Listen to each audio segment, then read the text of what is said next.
No better way to begin a Tuesday with a little celebrity dish. Oh, yes. With Al Reynolds, media personality extraordinaire. Always good to see you, sir. Always good to see you. Very dapper Thank there. you. I got to keep up with you, man. Look at this suit. Every time I come here, it's a new one. What's going on? I need your brand deal. They kind of hooked me up with a little butt. Well, I'm just playing. That's a hint, bosses. Let's talk celebrity dish, shall we? We're going to kick it off with Wendy Williams. This is actually a big story for me. Apparently spotted in New Jersey with her son at a holistic store. She took a couple of photos. By the way, Al, this is the first time she has taken photos since 2023. Staff said she happened to be upbeat and very bubbly. What are you thinking about this? I love this for her. Finally, we were talking about her in a positive light, because after that documentary, everything that we said that came out of our mouth about her was negative. I'm so glad that she took a step out of the spotlight, got herself together, and the best part about this is she's reuniting with her family. So to see her the first time after almost a year come out in public, it's with a family member,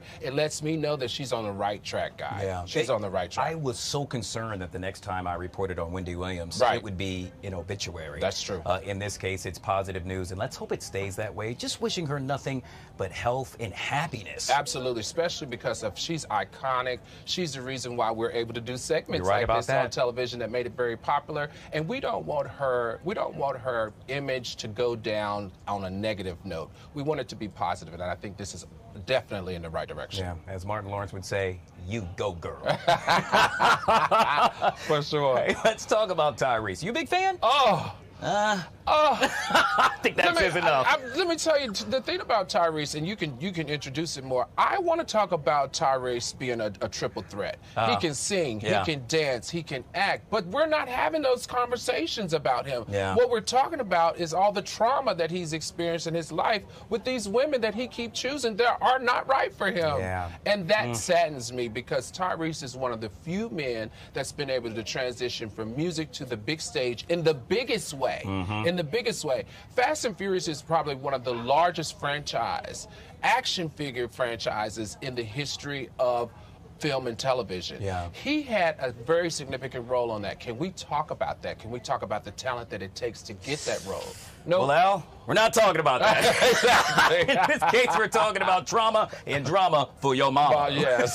So apparently on a podcast, and you're getting a chance to check it out right there, he recently talked about splitting up with his ex and all of the dealings associated with that, saying that it really took a toll on him from an emotional perspective. But wait, there's more. She then hopped on social media and pretty much said, boy, bye.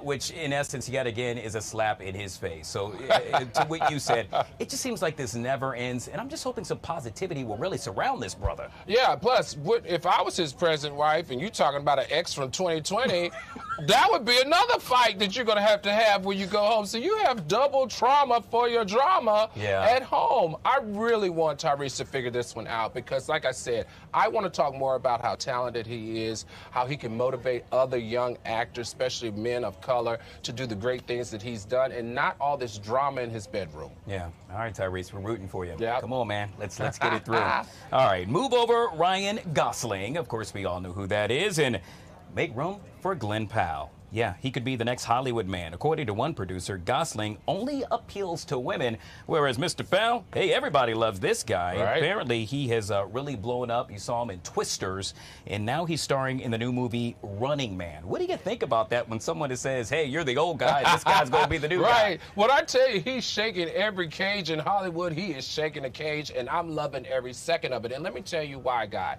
This young man has decided to bet on himself and his dreams, and so what he's decided is he's not going to take the trajectory that everybody else in Hollywood is taking. He's turned down the reboot of Jurassic World, which is a $6 billion franchise. He said, nope, I don't want the lead. I want to take my career in the direction that I want to take it, meaning he wants to bet on himself. And I love the fact that there's not just one gender that's pushing him forward, but it's two, and he recognizes that and he knows his value. So with this young man, I can't wait to see where he is in the next 2 to 3 years. It's going to be phenomenal. I think we should take some notes from this guy. I mean, he's popping, as they say. He's popping.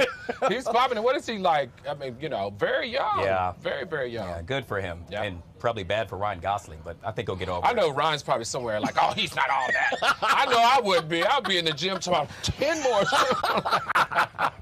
Hey, speaking of being in the gym, this man was always in the gym and probably still is in a coaching capacity. I'm talking about primetime Dion Sanders making headlines in a major way yet again. This time, it's the beef he has with a local reporter. Someone from the actual Denver Post continues to, well, I guess I should identify this guy. His name is Sean Keeler. Continues to, in essence, let's say, slam Dion's team, and I'm talking about the University of Colorado football team, calling Dion the Bruce Lee of BS.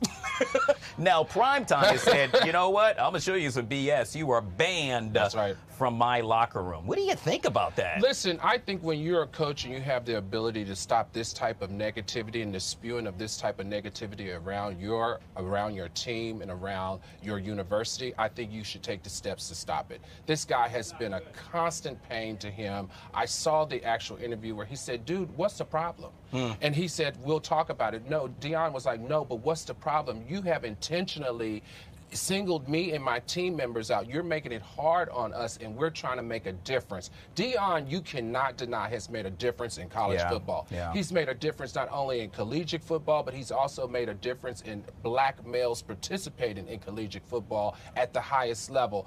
I just don't understand why one person has this vendetta against him, and he's soiling this man's legacy. So for this, I like the fact that he took ownership, and he said, listen, I'm not going to let you guide this narrative any longer. You're going to either have to apologize or do better or not be allowed. And I like that concept. All right. Say I'm sorry. It's that easy. It is. It's that easy. Kind of not, though.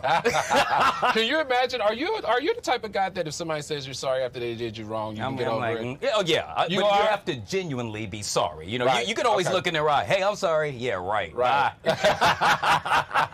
You look like you hold a grudge. Because I know, because I hold a grudge. This guy knows me well. Ladies and gentlemen, media personality extraordinaire Al Reynolds yet again joining us right here for a little Celebrity Dish. Always good to see you, sir. Always, sir. Thank you so much. No, I appreciate it.